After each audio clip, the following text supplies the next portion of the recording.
Денес ви посакуваме добро утро од хемиската лабораторија за испитување на квалитет на вода при јавното претпријатие Водовод и канализација. Верувам дека ова вклучување на лице место ќе го задржи вашето внимание со оглед на тоа дека ќе кажеме интересни информации и се разбира важни информации во однос на дали е безбедна водата за пиење во Скопје, што покажуваат последните резултати, но верувам дека и самата атмосфера ќе придонесе за тоа со оглед на тоа дека ќе кажеме нешто повеќе за тоа како се испитува самиот квалитет на водата во оваа лабораторија. Ово утро заедно со мене е госпогица Емилија, која што ќе ни објасни подетално околу оваа тематика. Да и посакаме добро утро. Добро утро и на вас, добро дојдовте кај нас. На самиот почеток веднаш ќе прашам што покажува неделниот лабораториски извештај во однос на квалитетот на водата.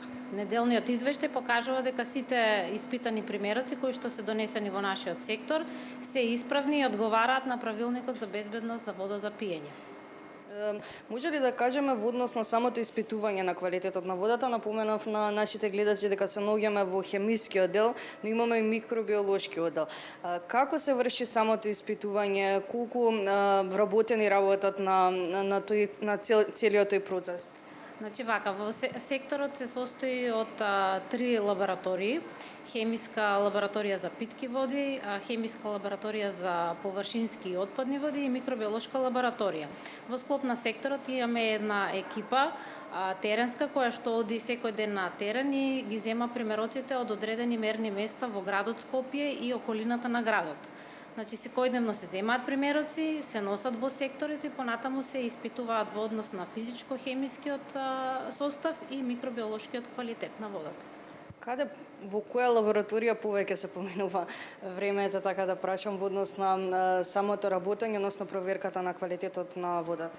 Па вака се, во однос на примероците кои што се носат, различни се пристапите и методите кои што се испитуваат, со тоа што за една хемиска анализа да биде готова, отприлика ни е потребно еден работен ден, додека по класичните методи за микробиолошката анализа ни е потребно 48 часа, но доколку имаме и потреба, тука ни е и ПСР техниката со која што располагаме, па имаме и податок за отприлика 4 часа за микробиолошката исправност на водата во градот Скопје. Така да граѓаните не мора да се грижат, секако ние стоиме позади квалитетот на водата со која што се снабдува градот Скопје. Ете, во однос на ова прашање, дали може би имате и соработка со Институтот за јавно здравје? Да, имаме, со тоа што постојано комуницираме со колегите од Институтот за јавно здравје, соработуваме во однос на стандардот ISO 17025, поред тоа што сме ние акредитирана лабораторија, акредитирани се истите, па организираме заедно меѓулабораториски споредби кои што се во согласност со стандардот ISO 17025. На самиот почеток напоменавме нешто кратко за неделниот извештај, односно што покажа последните информации.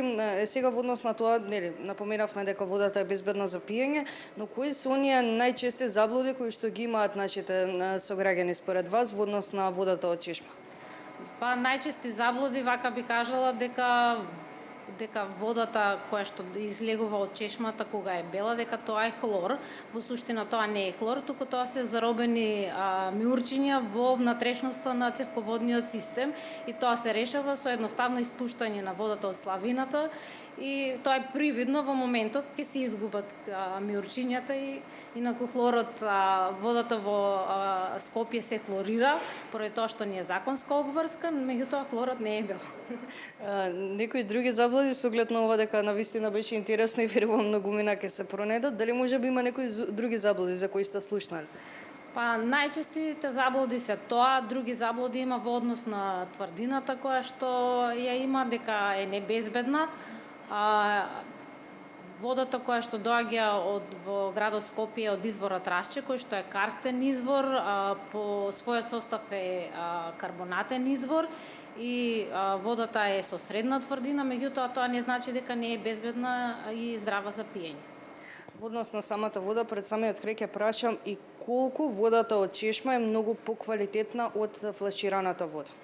секако дека е поквалитетна поради тоа што е поконтролирана. Значи ние секојдневно земаме примероци и го гарантираме и стоиме позади квалитетот на водата која што е во градскиот водоснабдителен систем.